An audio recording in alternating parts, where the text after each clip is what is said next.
Charlotte Thompson Iserbyt served as the head of policy at the Department of Education during the first administration of Ronald Reagan. While working there, she discovered a long-term strategic plan by the tax-free foundations to transform America from a nation of rugged individualists and problem solvers to a country of servile, brainwashed minions who simply regurgitate whatever they're told. We now present to you the secret history of Western education, the scientific destruction of minds.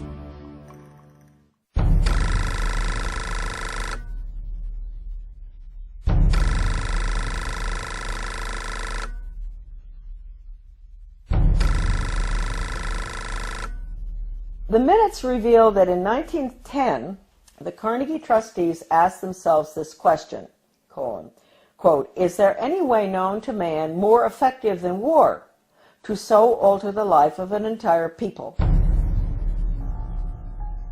For a year, the trustees sought an effective, peaceful method to alter the life of an entire people.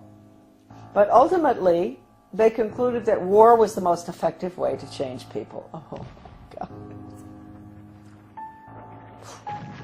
World War I. Horrible.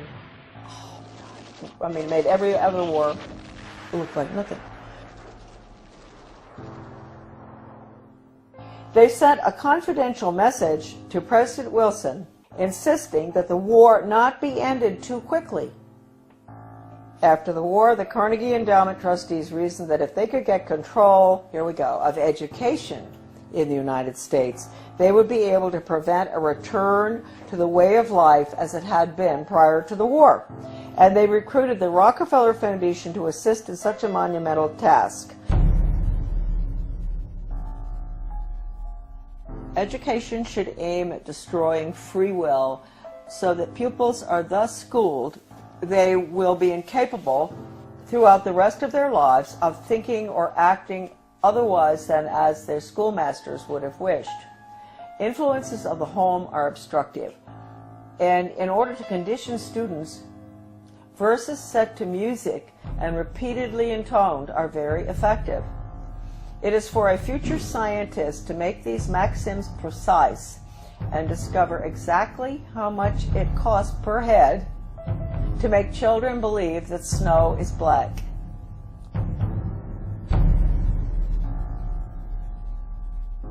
When the technique has been perfected, every government that has been in charge of education for more than one generation will be able to control its subjects securely without the need of armies or policemen. End quote. Young people cannot be trusted to form their own opinions. It's our job to tell them.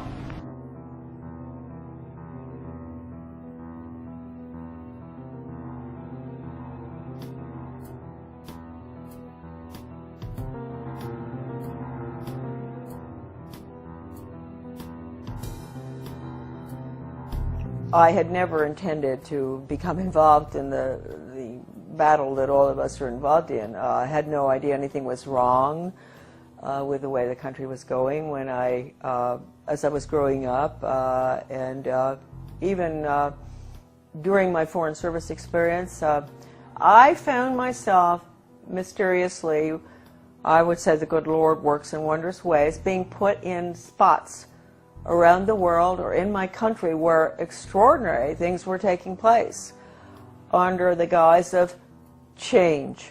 And we've all heard that so much, you know, from the Obama administration, Bill Clinton, he was the first one to mention change agents, etc. So for some reason I was plucked out, and I found myself being sort of pushed. My name is Charlotte Thompson Iserbyt. My maiden name is Thompson. My husband, who I want to give great credit to at this point, was Belgian, from the Flemish part of Belgium. I met him, I'll explain that later, in Europe when I was working at the embassy in Brussels. Without my husband's help throughout the last 30 years, certainly when we came back to Maine, my work never would have happened. And he understood beautifully. He had been highly educated in Europe, and he understood the whole plan. In fact, about 5 years after we had come back to the United States, someone gave me Gary Allen's book, None Dare Call It Conspiracy. I was on the school board, and this lady called me, and she loved the work I was doing on the school board. Of course, nobody else did, but she said, I've got a book for you. She brought it down, and I read it, and I looked at it, and I thought, I've never heard of such a thing as this. I mean, this is a conspiracy to really take over the world. Thank you, Gary Allen, who's no longer with us. And so I said to my husband, good Belgian, well-educated, do you know about this? And so he took a look and he said, yeah, sure, I know about it. I said, you know about this? You know about the Illuminati and the Bavarian conspiracy? You know about all this, the plan to implement a world order? Huh? And he said, well, yeah, I learned all that in school.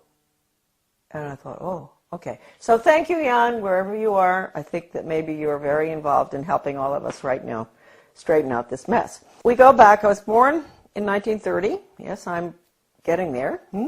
My mother was from Virginia, a wonderful Southern conservative, wonderful gal. And my father came from Pennsylvania. He came from a family that in mining, and his father was a very recognized mining engineer who ultimately went out to South Africa and opened the gold mines. And my grandfather knew all these people. My grandfather was Skull and Bones. My father was a wonderful person. He was mayor of several towns on Long Island, New York, and in New Jersey, and he was a real constitutionalist. And somehow he was a member of Skull and Bones, but he didn't have anything to do with the power structure there, right? He absolutely nothing, although he did go to their meetings, and he went out to the island for retreats and all that stuff. He went to Bohemian Grove once. And so I grew up in sort of an atmosphere of, it was apolitical in a way, except for local politics, which my father was fabulous on. Anytime anybody did anything like wanted to break down local government or get rid of elected officials like regionalism does, my father would be right there with the Constitution. So anyway, I went to private schools, and I got out of prep school in Wellesley, and I decided I really didn't want to go to college. A lot of people thought it was a mistake. I wanted to go to business school instead. I was tired of somehow I had a bad feeling about things that were being pushed in the prep school. Like I was a member of World Federalists. I was falling for this junk. But somehow I didn't want to continue that. So instead of going on to Smith or Vassar or what, I went to Catherine Gibbs Business School in New York City. Wonderful, wonderful, difficult school. But I learned best grammar, how to write, accounting, shorthand, which came in very, very handy, I can assure you, especially when I was in the Department of Education. I got out, I graduated, and the Korean War was on. So I was very patriotic. My mother had always worked for the Red Cross. She was a volunteer during World War II at the mental hospitals, bringing the guys in from the war. So I heard a lot about the Red Cross, which is, I want to point out right now, changed enormously from that time. And I wish I could say in a better way. I think it does very good work. But it's connected with all the other, non-governmental, non-profit groups, and they have all been infiltrated. I signed up for Korea, that's right, but they changed my orders. At the last minute, I went to Guam. I spent a year there. My next assignment was Chitose, Hokkaido, another air base, fighter base, I think. I finished my tour. I didn't want to come home by air. I wanted to go by ship. So I decided to go. A friend of mine went with me, third class, in the bowels of the Vietnam, which was a freighter. Luckily, I was in third class. So I was down, and we had very good food, because French have good food, whether it's third class or not. Always a big bottle of wine in the middle of the table. And the people at the table were coming out of North Vietnam, coming out of North Korea, and China. They were refugees. And, of course, the Vietnamese ones spoke French, and the Chinese were very well educated. They were well educated Chinese, so they spoke English. I spoke French, so the conversations were unbelievable. They would tell me what had happened, why they were coming out, what was going on under the communists, which we didn't let General MacArthur, move in and take over. Truman brought him home. We could have won that war. We could have kept the whole Far East from collapsing, but that wasn't the plan. That old soldiers never die. They just fade away. This one woman was taking her daughter to Paris, to the conservatory there of music, to study piano. And she told me that her father, or grandfather, I'm not sure, was a very famous pianist in China during the Cultural Revolution, and that they cut his hands off. And so that, I never forgot that. And then the other lady, she was from Vietnam, North Vietnam, and she told me that her grandfather, they killed him because he was opposed to the communist regime, and they cut his head off and they stuck it on a pole, and they marched around town with his head on the pole, which of course was to, warn the rest of the Vietnamese, keep your mouths shut. Don't go up against this regime. Then my father, he's a New York lawyer, absolutely wonderful person, great sense of humor, and I know he's skull and bones, so we have to forgive him for that. But anyway, so he says to me after, I've been gone for 2 years, mind you. This is his young daughter that he cried when I left, right? What are you doing going abroad? So after 2 months home, he said to me, Shar, well, when are you thinking about moving on? And I thought, God, I've only been home 2 months. I've been gone for over 2 years, and they want me out of here. And I thought, well, I guess he's right.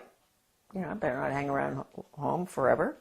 And so I went down to the State Department. I had all the background because of Catherine Gibbs. That's the best thing that ever happened. I had the credentials to get into the State Department to work for ambassadors, which I did, assistant secretaries. I worked in Washington in Soviet affairs, in Middle Eastern affairs when all the Suez Canal stuff and everything was going on. I took dictation from John Foster Dulles. I'll never forget once when he was this was really during the tremendous problems with the Suez Canal and everything, and he had Golda Meir and the ambassador from Israel, to the United States there. This is so funny because I was taking shorthand, and so all of a sudden someone kicks me under the table. Golda Meir, she's kicking her friend, the ambassador of the United States, whose name I can't recall right now, and kicked me instead. And I said, oh, gee. And she said, oh, I'm so sorry. She said, he's dictating too fast. He's a very good friend of hers. Dictating too fast. There's no way you can get it. So anyway, those are little funny stories about the State Department. But anyway, and then I was in Soviet affairs. I saw very strange things there. I went to South Africa. I worked for the ambassador in South Africa. Fascinating because my father and my grandfather actually had lived in South Africa. Then I got sick and I came back to the States, and then they assigned me to work for Ambassador Douglas MacArthur Jr. That's the nephew of the general, and in Brussels. He was a wonderful man. He was not easy to work for, but he was a wonderful person, good American. And that was at the time, again, you see where these things kept happening in my life. This was the Belgian-Congo crisis, and in Katanga. And I was there. I saw all the cables coming in regarding the UN troops and how they were raping citizens and nuns, and people were dying and all. So I was there in Brussels. Here I'm learning, Charlotte's learning, that the UN isn't what people think it is. And all these cables coming in. I meet my husband. I meet him on a train going skiing. That's how I met my husband.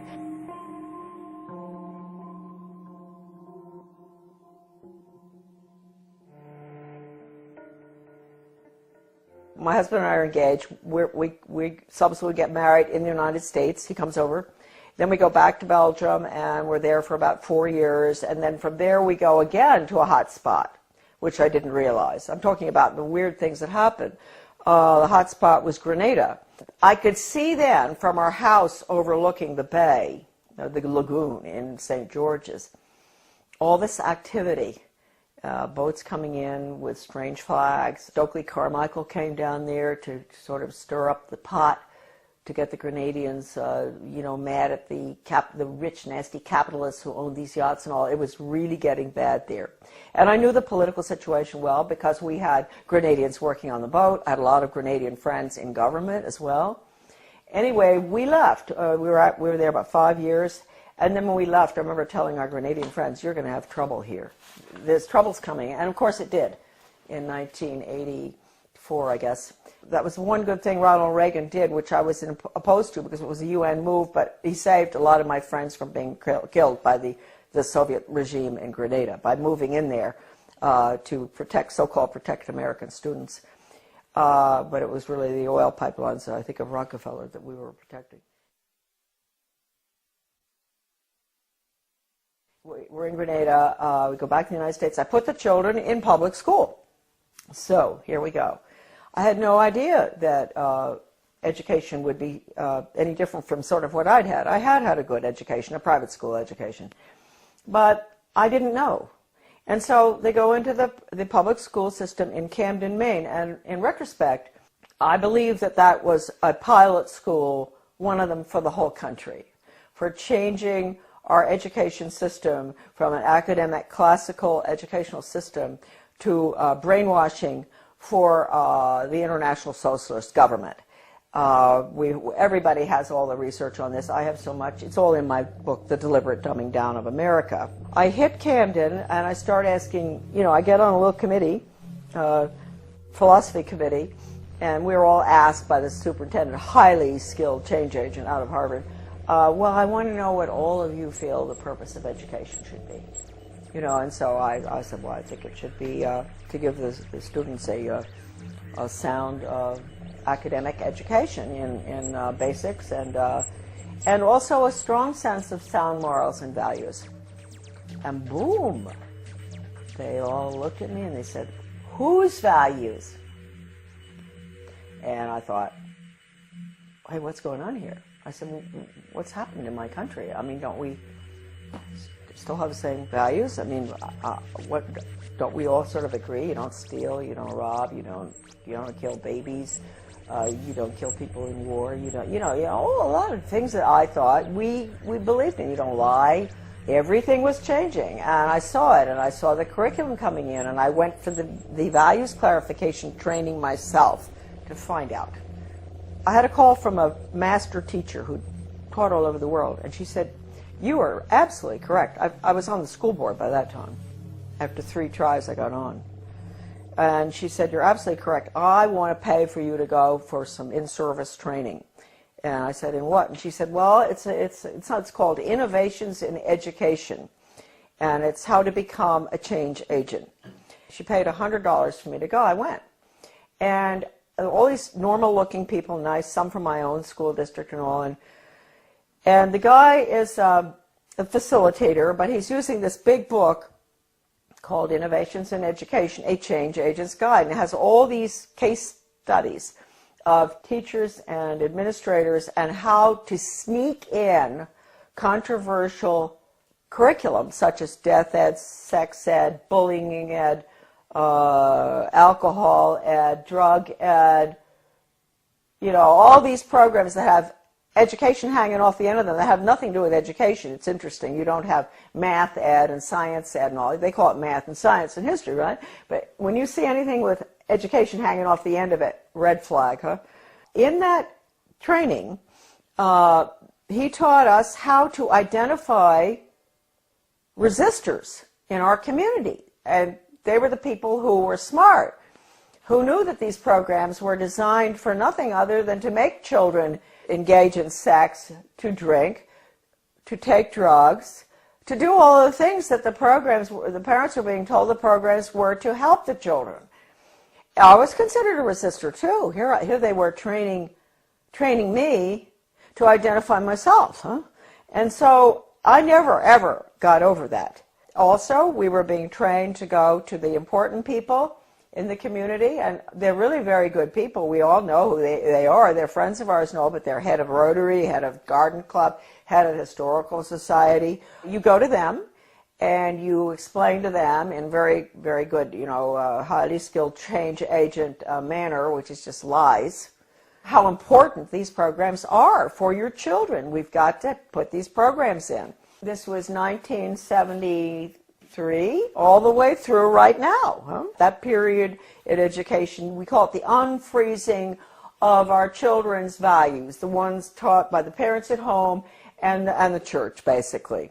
Change agents were highly trained by the National Training Laboratories. We had the headquarters for that in Bethel, Maine. That goes all the way back to World War II. I have the original paper from that, and it said that what they're putting in is they want to change the values to unfreeze the system, and then they're going to implement the new values, the new communist values for world government. So that was the goal, and they did a good job on it between 1970 and the year 2000. And now the values, as we can all see, people are saying, oh, well, we've got to be tolerant, there are no absolutes anymore.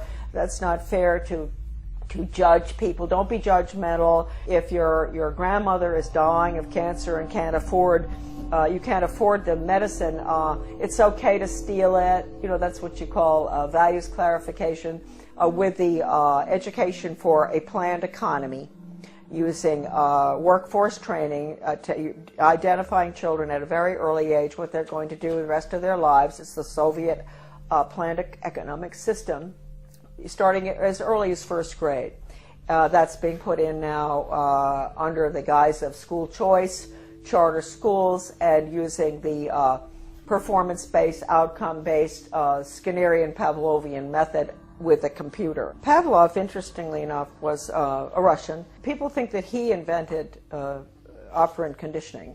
He didn't. He went to Leipzig, Germany, and he studied under Wilhelm Wundt in the 1800s, mid-1800s.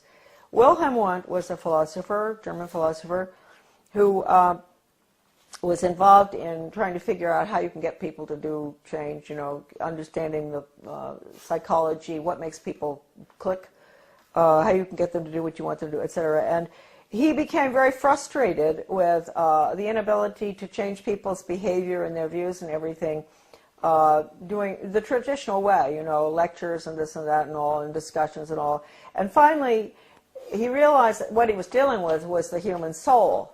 The soul is a very difficult thing to track. It sort of floats all over the place, and it rebels, and it doesn't, it's independent. And so he came up with a scheme to attack the nervous system. That's really what it is. It's neurological. If you can get them to react in certain ways to what you want, like when the doctor, give you a good idea, the doctor used to, physical exams, they take a hammer, a little rubber thing, and knock your knee, and it goes boop. So he figured, well, you know what? We can operate on that thesis, where we attack the nervous system, and it's a stimulus response thing. So you have to provide the stimulus in order to get the response. Well, if it was dog training, the stimulus would be a dog biscuit or something, and ultimately, when the dog sees you taking the biscuit out of the box, he's going to do what you want, right? And so it's really pretty simple. I had never gotten involved in having to figure it out until a very good friend of mine, a teacher in Arizona, had to go through the first program that was brought out of 1965. One of the first ones was called Mastery Learning. And she quit education when she went through the training. She said it was so sick. And she had papers from doctors and all saying it even makes children sick. And I met her when I went into the U.S. Department of Ed, because I found her correspondence came to my office, and it was referred to me. And that was how I met her. And she was the one who educated me about operant conditioning and how awful it is. I mean, it can absolutely destroy free will. We had free will until we got to the computer. The computer absolutely destroys. The child there's no thinking going on there. There's no transfer being made. And you've got to understand that. All the documents in regard to this by people, not myself, by educators who have been trained in it, are in my book. So you don't have to say Charlotte said that. You can say Professor so-and-so said that. I have one incredible paper in the back of my book by a leading educator written in the 60s that I managed to get. It was attached to the Project Best application for funding that I talked about, the one I got fired for. And that paper talks about the need for computers and how wonderful they're going to be and all. But he says, if you don't agree with the message, morally and ethically, that's going on to that software, Do not do it. And that's coming right out of the mouth of an educator involved in it. He says you have to have a conscience, because that software is so powerful that no matter, you may think, oh, well, the person on the other end, you know, he can do what he wants and make up. No. Once it's in the software, and once the child is clicking away on the computer and getting a little happy face as the reward, that's what happens. We all know that feeling when we get something good on the computer. He's not going to ask any questions. That's it. Finished. And it can bring the student to a certain totally opposite position in their thinking using Socratic questioning. So it's very dangerous. I can't tell you how dangerous it is. I mean, how dangerous is a method that can actually change, actually destroy one's conscience. That's bad news. And we were all softened up, and that's what we're looking at today. Now, the refreezing has to take place. The refreezing is going to take place with the use of the computer. Schools will be bookless. They are already some of these programs coming in. So anyway, I was on the board. I saw that. I went for the retraining. Then I got off the board, and I formed with Bettina Dobbs of Maine, a wonderful teacher and a nurse. We formed something called Guardians of Education for Maine. And we were in business for about 15 years. We did a lot of very good work. In 1980, I went to work for Ronald Reagan, and I worked there for 2 years until I was fired. Right. But I had worked hard for him from 1978 to get him elected. Right. And then in 1980, because of the work I'd done and the work in education, I got an appointment in the U.S. Department of Education. Because the people in Washington, with the conservatives, they were good back then. They're not anymore. They were very impressed by the work I'd done in Maine on education. So they pulled me down and put me in the U.S. Department of Ed in what was the most important slot probably in the world in education. I know people out there are shaking their head and say, why would they put her there? She doesn't have a college education, right? Why are they putting her in there? Well, they knew, first of all, Reagan had promised to get rid of the Department of Education, something he didn't do, and I will hold that against him forever, because he could have. Since that was the plan, when they were staffing the department, they didn't have to put important people in those old slots. Like my slot that I got put into would have been filled by the former president of Harvard or Stanford or something, right? Or University of Chicago. That job had been held in the past by very important people in education. But since they were getting rid of the department, it didn't make any difference. So they just plopped me in. Now talk about the hand of God, huh? And all my files were full of everything they planned on doing. And so I don't even think my boss knew this. You know, he was a so-called conservative. But he became very suspicious about me because I was always busy. Even though I didn't have a lot of work to do from him, I was always busy because I had lots of things to read. And I would stay after work. I'd stay until 2 a.m. in the morning. When everybody was gone, I'd get into everything. Sure, if it had just been the job and all the files and everything had been whisked away by these former very important educational change agent communists, Marxists, I would not have found stuff, but all the stuff was left in the office. What I saw was so depressing. That's hardly the word. I mean, this was the education of Charlotte. It was the greatest horror story I had ever encountered. And at one point, he sent me, he wanted to get rid of me out of that office. He sent me up to the National Institute of Education, which is where all the research is performed. They send out all the grants and contracts to the universities or schools or whatever from there.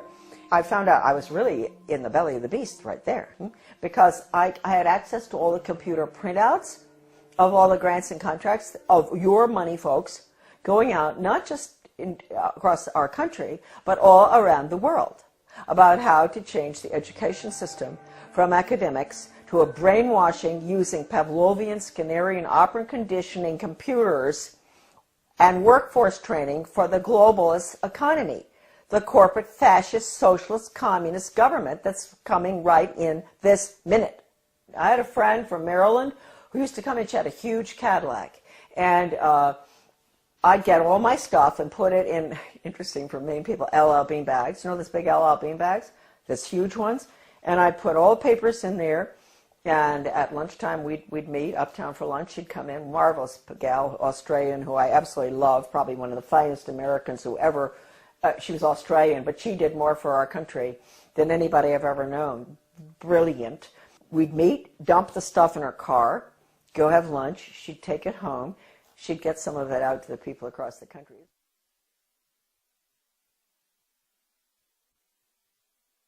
Really marvelous. Well, once I had these two big bags, and two of these major change agents at National Institute of Education, they were coming down. I was going to the elevator, and they were walking down, and I thought, oh no, you know, I've got to get out of here. So I had to go in the men's room and hide.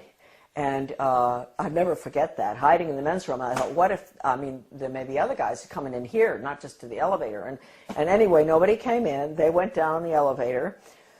I came out and dumped the stuff in her car. It was not a really exciting job. It was mainly to see if the universities, the schools, the different entities across the country that were getting money, or around the world, from the taxpayers, that they were getting their quarterly reports in on time. That's all. It had nothing to do with philosophy. Huh? And so one day I ran across a grant to Lansing School District, Lansing, Michigan. This was University of Michigan connection with my office. And it was a values clarification program for first graders, elementary school. And it pre- and post-tested those little children about what goes on at home, what religion do you... And I looked at this thing and I thought, what on earth are they doing? And so I turned to this bureaucrat who was working with the GAO about financial things, and I said, look, we're doing waste, fraud, and abuse. I know that. But I said, take a look at this. Don't you think that this is pretty wasteful, fraudulent, and abusive in another way? And so he took a look at it and he said, oh my Lord. He said, this is horrible. And really nice guy, bureaucrat, Washington. People sometimes get after all the bureaucrats. They're not all that bad. Some of them are just like us, and they care. And I said, well, look, you know, I'm only meant to be here 2 weeks, but could you give me extra time? Because I want to go through all these grants and contracts. And he said, you can have as much time as you want. So I spent 6 weeks up there going through all the stuff. And I can't tell you how horrible. First of all, even if you don't care about children, you don't care about education, you don't care about your country, you don't care about anything, people? Are there people out there who don't care about anything? They do care about their wallet, huh? You should care about this money that has been spent in the name of education. It's total brainwashing. Anything coming out of Washington is a total Marxist brainwash. And Marxism is the world of the future unless we stop it right now. I'm fired for leaking one of these documents to Human Events. It was the one that put technology into, with the computer on, with the curriculum on it. It was a grant going out to every single state with the computer curriculum for the state. Can you imagine, designed by Washington and all the different government education associations.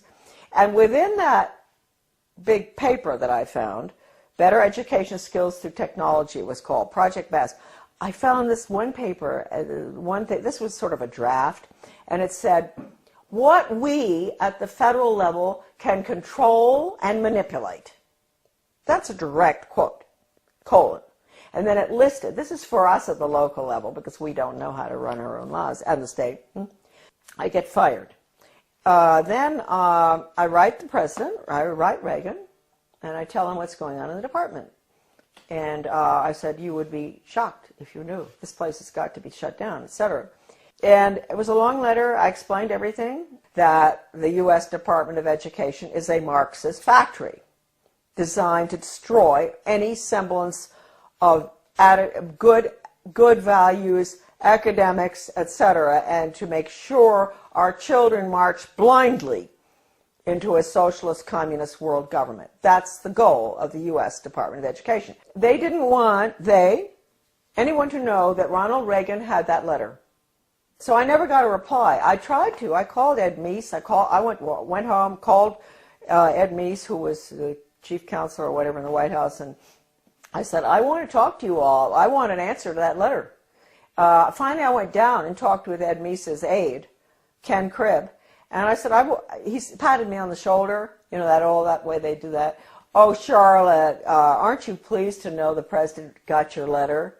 That's an admission right there. I know he got it because John Lofton, a journalist at that time in Washington, called his office, the White House, back in 1983 or something, and asked. And they said, yes, it's on his desk, and he's marked it up. So let's get that straight. He had it. The purpose of that letter was to make sure that that department is abolished and the American public education is returned to its original status, run at the local level and with elected school board members and with no influence whatsoever from the federal or international level. That's how it should be. It was the best education system in the world. That's what I was asking for. Anyway, it didn't happen. That letter to Reagan, again, is on my website, Deliberate Dumbing Down, under a PDF. I wrote in 1985 a book called Back to Basics Reform or Skinnerian International Curriculum. And to make sure people read this little 39-pager, I decided to put an asterisk so that they didn't really have to read it. I put an asterisk which said, necessary for United States participation in a one-world socialist government plan for the early years of the 21st century. When the conservatives, the neocons, let's call them that, not Goldwater people, when the neoconservatives, Heritage Foundation, all of those groups, I'm sorry folks, when they saw that book, they boycotted it. They boycotted that book, which told Americans exactly what I just told all of you, what I'd seen, and that we had to get rid of the department. It all happened under Ronald Reagan. You call it what you want. Corporate fascism, socialism, communism, planned economy. You call it what you want. What is it? It's really, it's horrible. Your children have no upward mobility whatsoever. I told you earlier. I said, yeah, they're put into a slot early on. The government and the schools, they decide what your child is capable of doing the rest of his life. He might be able to sneak out of that sometime if he's brilliant and do his own thing, but it's unlikely. So it's fixed. This is the end of upward mobility for our children, end of freedom for this country. Planned economy is the end of freedom. It's a failed system, but there are people at the top who live very well by it. And then I find out that Ronald Reagan has signed an agreement with Gorbachev to merge the two education systems. Well, you can't tell me that conservatives didn't know that was going on, because I know some who were at Geneva when this happened. And they didn't do anything about it, but we found out. And so we fought this United States-Soviet Education Exchange Agreement. The Carnegie Corporation also signed agreements. Basically, most of that was to do with computers and technology and critical thinking for little elementary school children. Those agreements were signed.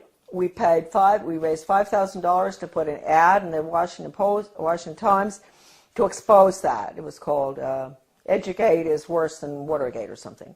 And but again, we got no support because that information wasn't meant to get out.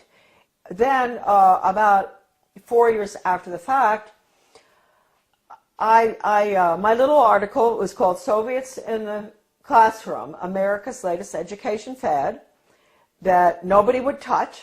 The conservatives, all the different conservative groups, media and all, would not publish it.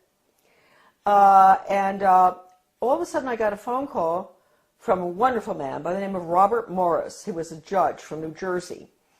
He calls and he said, I'm now the president of America's Future. And I had tried to get this article published by America's Future, Soviets in the Classroom.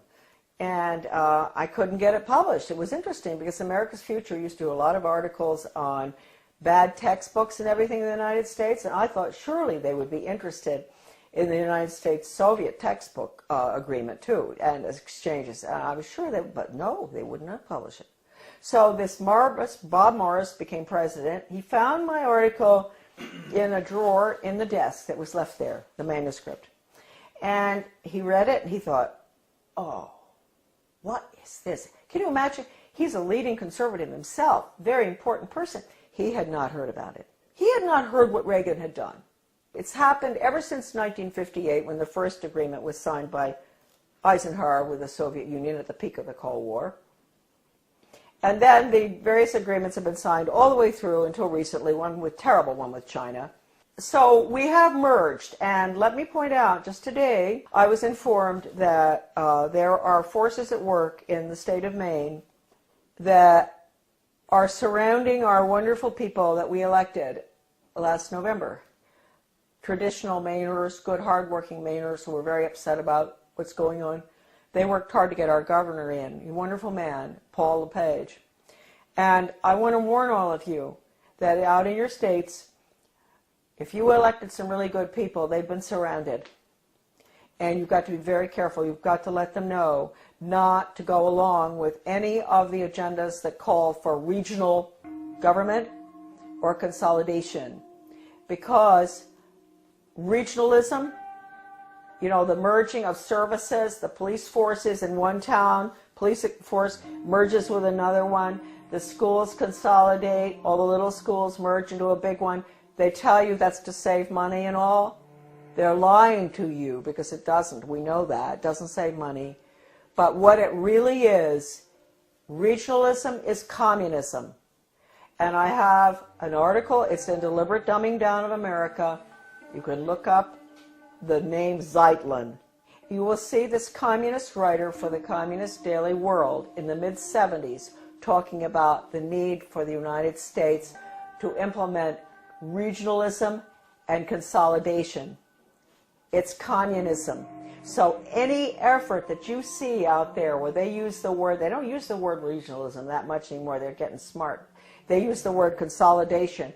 They convince the people, especially in economic downturn times like right now, this tragic time we're going through, that this will save money, that it won't have as high taxes. Consolidate, consolidate, don't do it. We are the major country that's going down to communism, and the rest of the world will follow.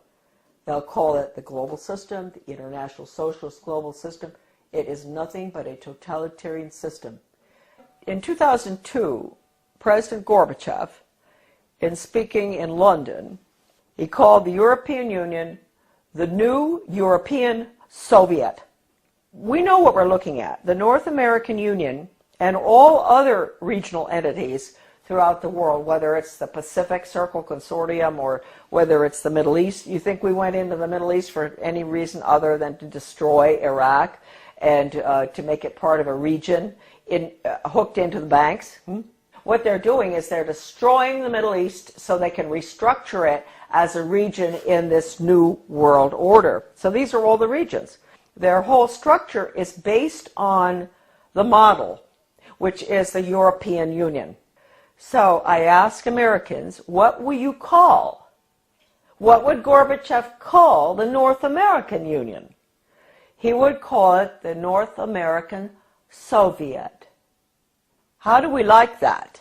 Wake up. If there's anything that is important for you to remember from these videos today, is that we are at the end of the line. We are doing exactly what Gorbachev wants. Consolidation. Now, this is an interesting cartoon. This is regional government. This is the consolidation of schools, basically. And you see the little guy in the one-room schoolhouse, he's chewing a piece of grass or something. And he looks very happy. He belongs to Little Frog Lick Creek High School. He's chewing the grass with a smile. If you follow him through, you're going to see him looking more and more miserable as they merge his one-room schoolhouse to a 6-room schoolhouse, to 8 more schools, and then into a central school, which is a region. And then you're going to see him at the end. He's holding his left arm out, up like this, clenched fist, little hair, very unhappy, and his T-shirt says, Our Lady of the Benevolent Dictatorship, One World Global Training Corps. And then the last one, he has on earphones, you know, like you guys have all the time. Finally, he's smiling. He's connected to something with a wire. And it says, Interplanetary Carbon Unit Reprogramming Pod. Well, I saw that in a very liberal left education journal called Phi Delta Kappa. Many people will recognize that, 1983. The title of it is Consolidation, going from the small school to the central regionalized school, and which is what regional government is all about. And, you know, you can get rid of all the parochial views that the children have in the little school where the parents can go. You know, the school board meeting is just across the street, the school, and all the parents know each other, the teacher, you know, it's a lovely atmosphere.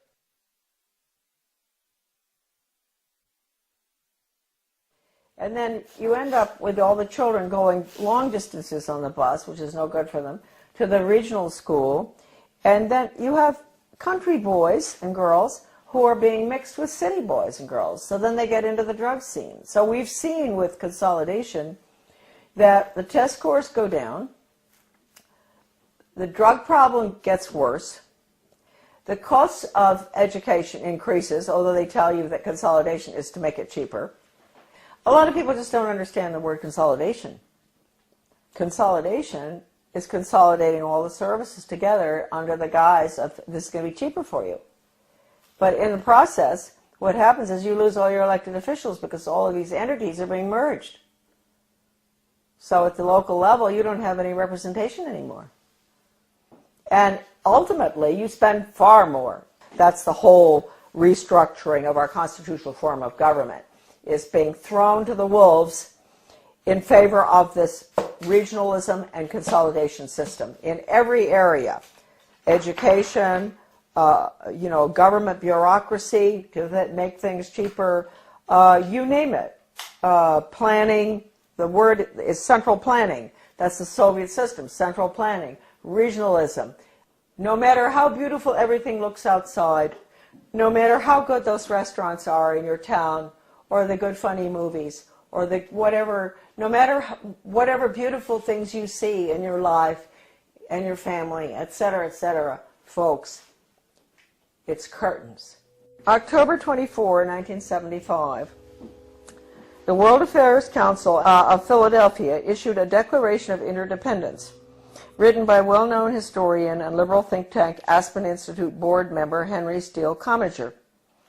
This alarming document, which called to mind President Kennedy's July 4, 1962 speech calling for a Declaration of Interdependence, Kennedy, was written as a contribution to our nation's celebration of its 200th birthday and signed by 125 members of the U.S. Senate and House. When in the course of history the threat of extinction confronts mankind, it is necessary for the people of the United States to declare their interdependence with the people of all nations and to embrace those principles and build those institutions which will enable mankind to survive and civilization to flourish.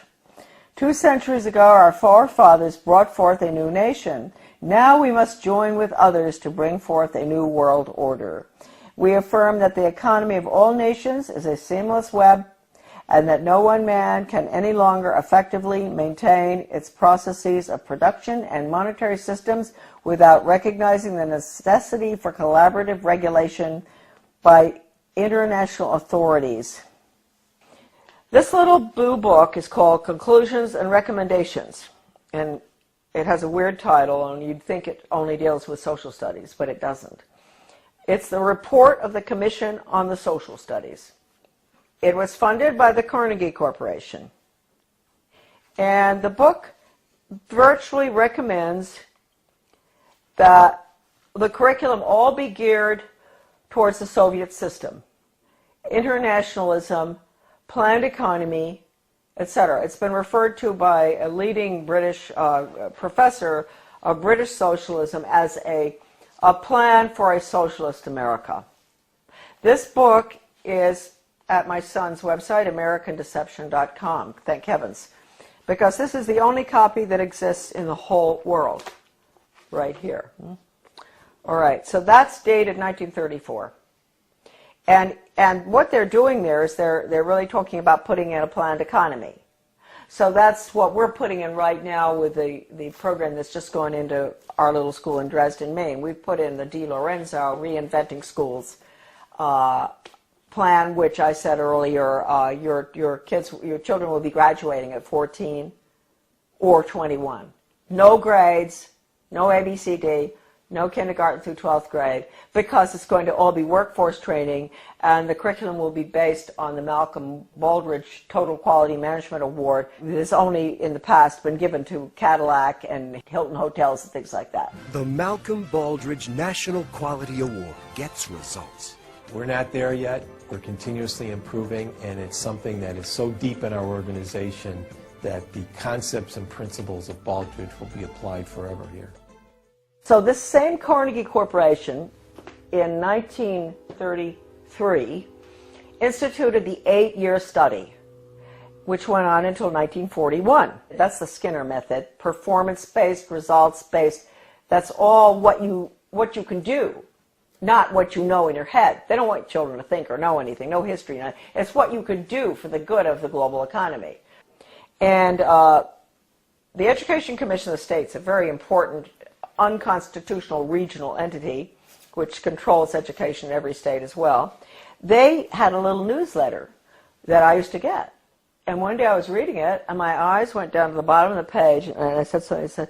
It said, outcomes-based education is, and of course I'd always been fighting outcomes-based education, and it said was experimented with for 8 years in the 1930s and 40s by the Carnegie Corporation. It was called the 8-year study. So nothing's new, folks. If we think the outcomes-based education that which is the biggest dumbing down education system that ever happened with children graduating at 14, right? If we think that it's new, no. It came from the 8-year study, which again was Carnegie. Okay. Now Carnegie, we might as well mention this at the same time.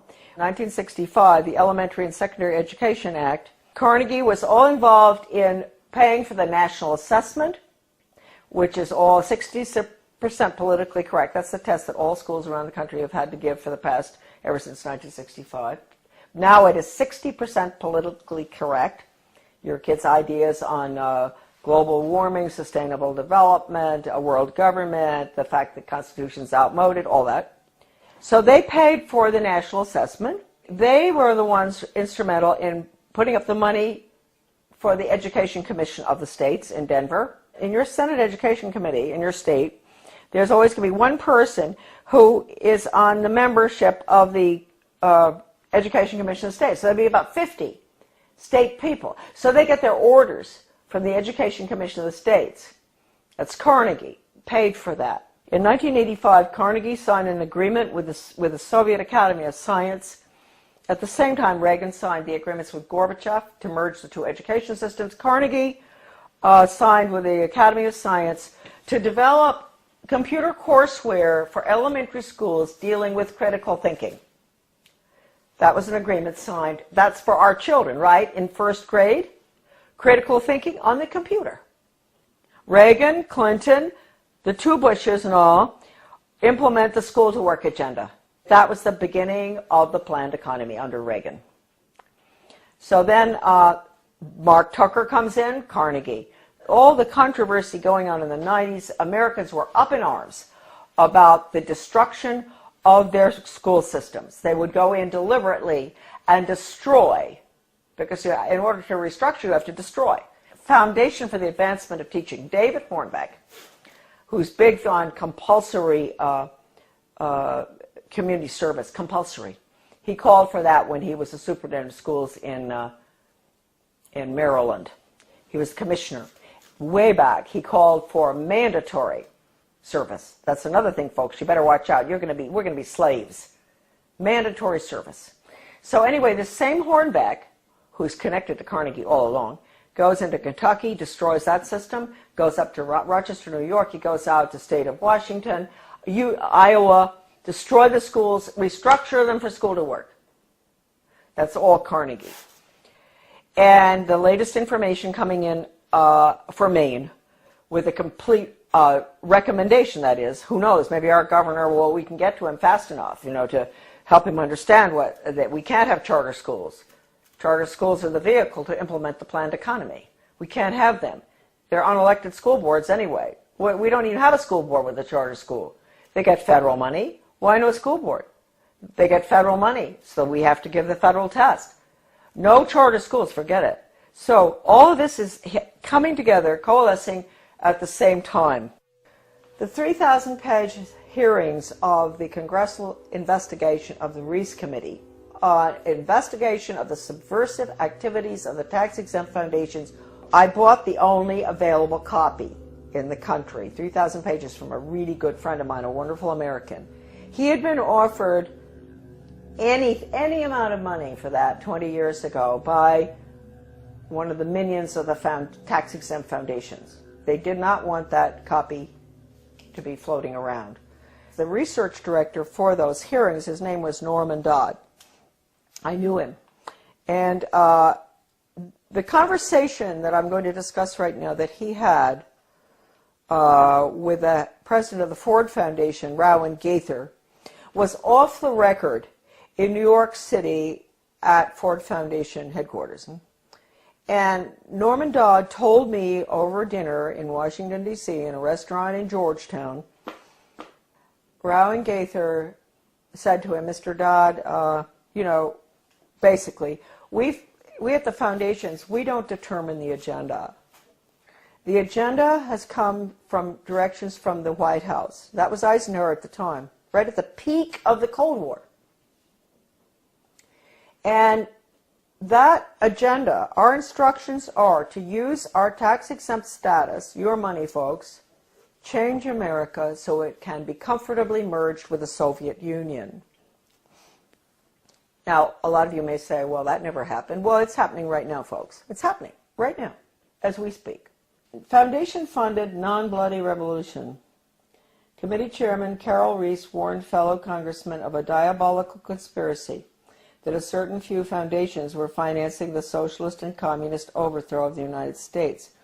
After World War I, they tried to get the League of Nations in. And there was tremendous opposition to that.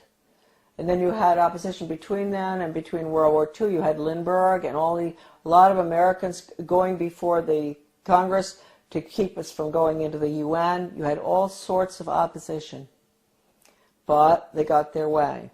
The Reese Committee learned that the Rockefeller Foundation and Carnegie Endowment for International Peace were, with tax-exempt dollars, funding leftist propaganda operations aimed at changing America through the brain, not the battlefield.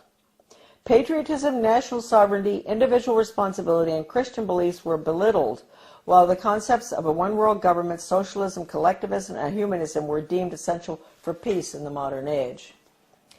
A clandestine and successful non-bloody revolution had been masterminded by some of America's most powerful and devious men who did not want to be exposed by a congressional investigating committee. The man chosen by Reese to be the committee's research director was Norman Dodd, Yale graduate, intellectual, and New York investment banker. During this writer's frequent visits to Dodd's retirement home in Keene, Virginia, he repeatedly spoke, Dodd, of his conviction that justice demanded that those foundations should be compelled to spend a like amount of dollars to undo the damage they have done to America, end quote.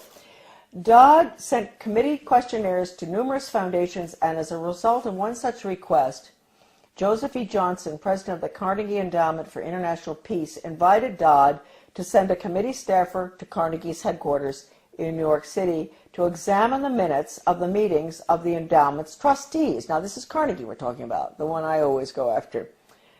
These minutes had long since been stored away in a warehouse, and obviously Johnson, who was a close friend of former Carnegie president and Soviet spy Alger Hiss, had no idea what was in them. Don't forget, Alger Hiss headed up the UN in San Francisco. He was the head of the whole thing, world government. The minutes reveal that in 1910, the Carnegie trustees asked themselves this question, quote, is there any way known to man more effective than war to so alter the life of an entire people, end quote. This is in the minutes. For a year, the trustees sought an effective, peaceful method to alter the life of an entire people. But ultimately, they concluded that war was the most effective way to change people. Oh, God. World War I. Horrible war. Oh, God. I mean, it made every other war look like nothing. Consequently, the trustees of the Carnegie Endowment for International Peace next asked themselves, quote, how do we involve the United States in a war? And they answered, quote, we must control the diplomatic machinery of the United States by first gaining control of the State Department. Now, don't forget, this is 1910. Norm Dodd said that the trustees' minutes reinforced what the Reese Committee had uncovered elsewhere about the Carnegie Endowment.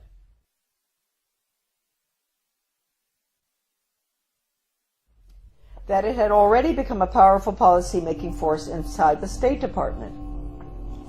During those early years of the Carnegie Endowment, war clouds were already forming over Europe, and the opportunity for the enactment of their plan was drawing near.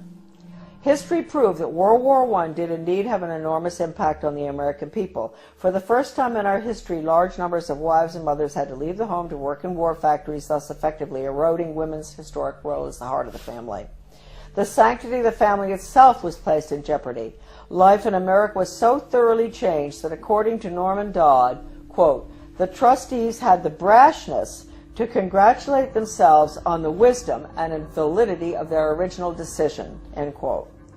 They sent a confidential message to President Wilson, horrible, listen to this, insisting that the war not be ended too quickly.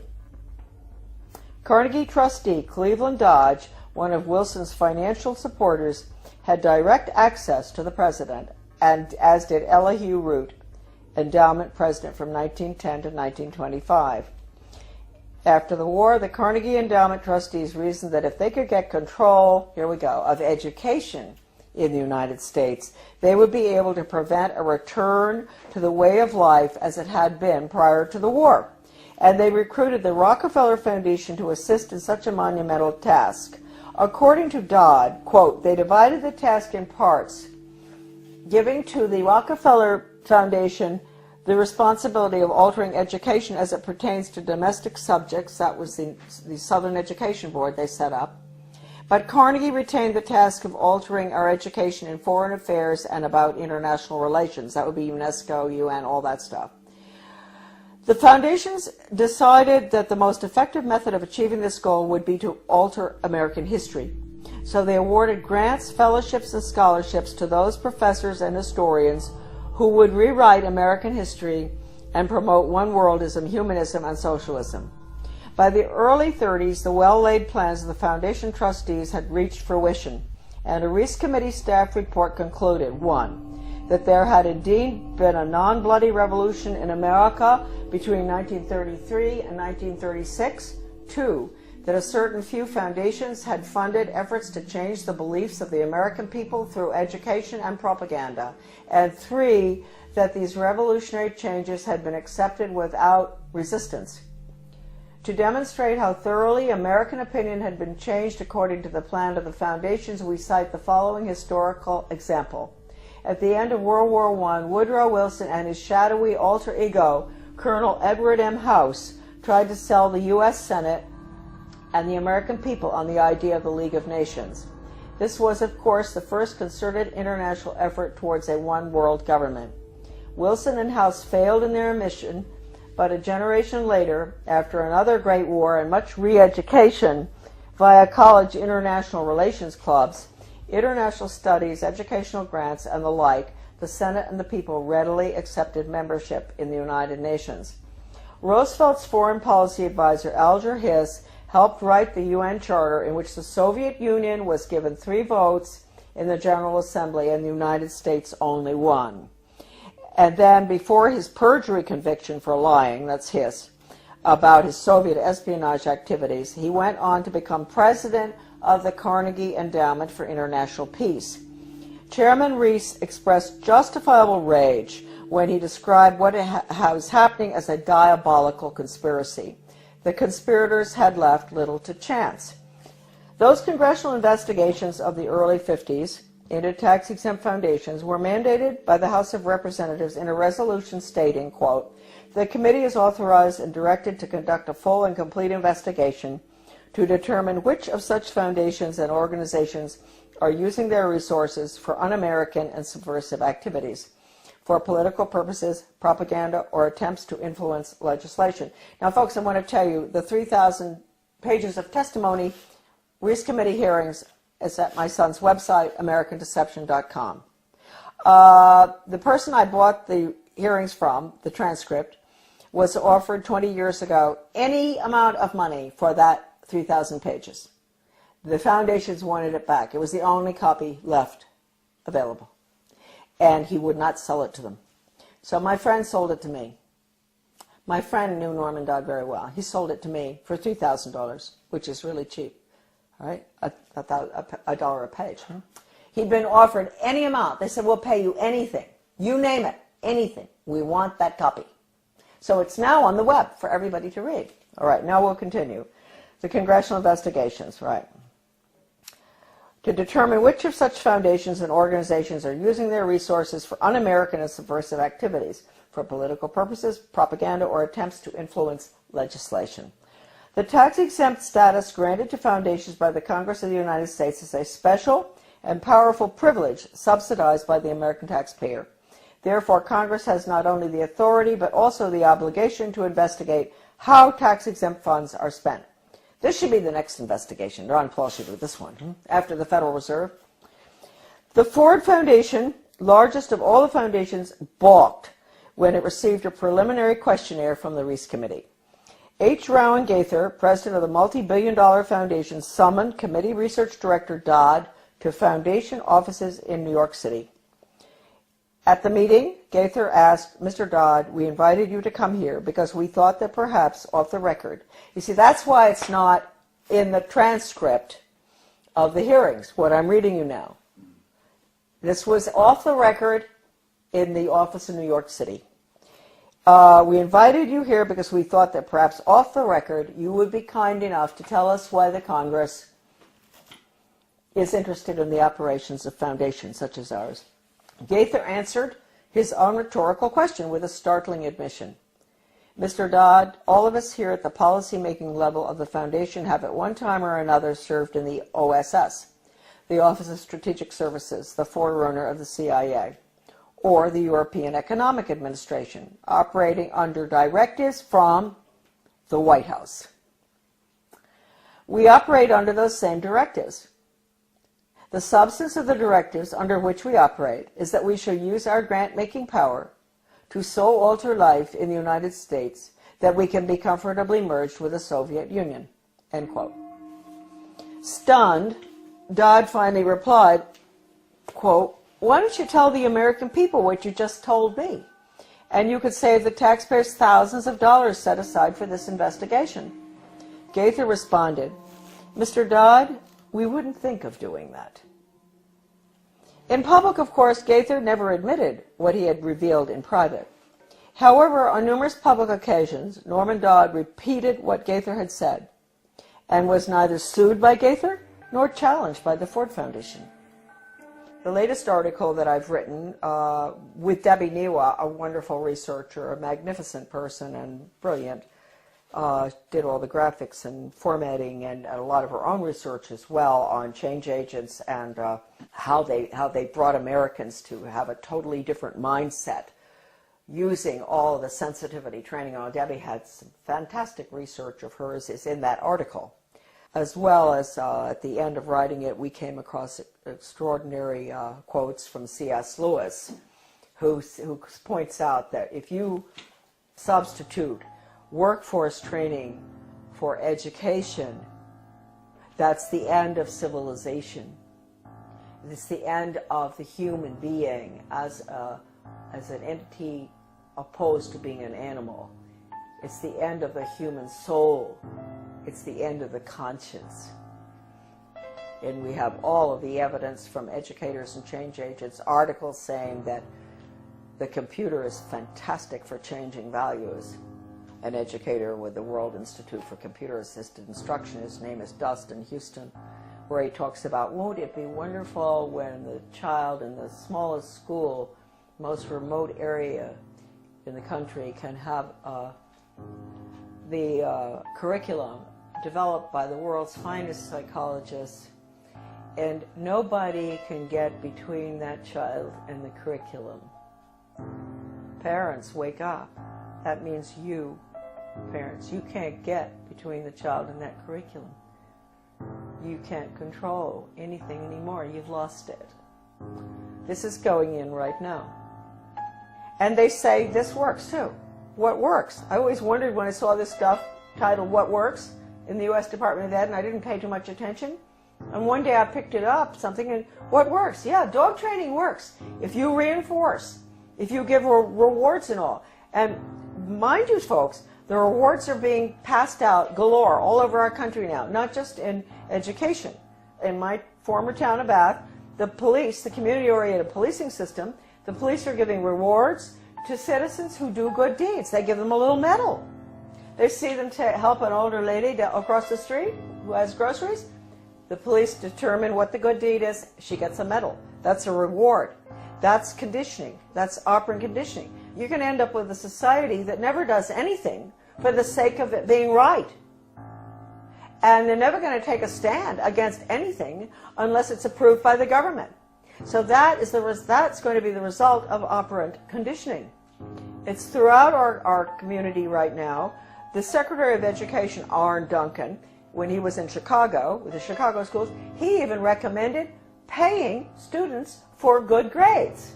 Now, that's why teachers are up in arms about merit pay, performance-based pay. That's the same thing. They're going to pay the teachers for students getting good test scores. Now, wait a minute. First of all, you might think that sounds good. No, you got to ask yourself, what's the test? It's hard to believe that anybody would deliberately do this to children. But they are. They're evil people. And their agenda has been evil ever since this book was written. This is it. Proofs of a Conspiracy by John Robeson. Great Scottish scholar back in 1798. He was a Scottish Freemason, and he went to France and studied, French Orient Masonry, and was so shocked by what he saw, it was so much worse than the Scottish Rite, that he went back and wrote that book, which he actually did give a copy to George Washington. That book is like a global education textbook being used in the American schools right now. It talks about 1798. This is after the French Revolution. Get rid of royalty, get rid of religion, get rid of the family. That's basically what's in the book. They talk about dropping borders. Sounds just like a global ed curriculum. Turning the children against their parents. It's pure communism.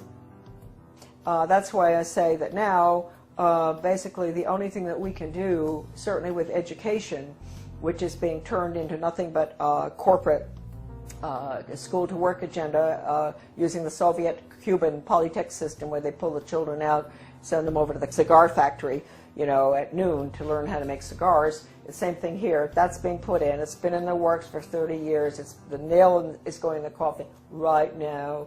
It's coming out of Europe. It's the program that's going through Maine right now. Is called Reinventing Education. De Lorenzo. This is all in my article, The Death of Free Will.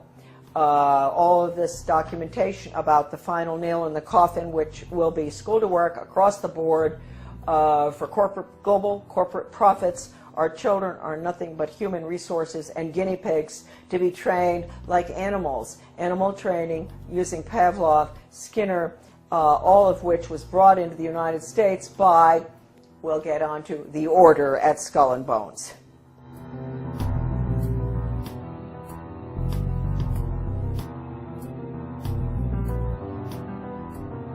Coming soon to PrisonPlanet.tv, part 2 of our in-depth interview with Charlotte Thompson Iserbyt. We will expose the secrets of the Order of Death, publicly known as Skull and Bones. Mrs. Iserbyt's information, obtained from her father and grandfather, who were members of Skull and Bones, was the key intel used in the seminal work by Anthony Sutton on Skull and Bones. In part 2 of this key interview, soon to be released at prisonplanet.tv, she will reveal even more information, some of it never before seen or released. Visit Infowars.com and PrisonPlanet.com. When you're on the site, you can also tune in 24 hours a day to my daily radio broadcast. There's also a free iPhone app to listen to the syndicated radio show when and where you want.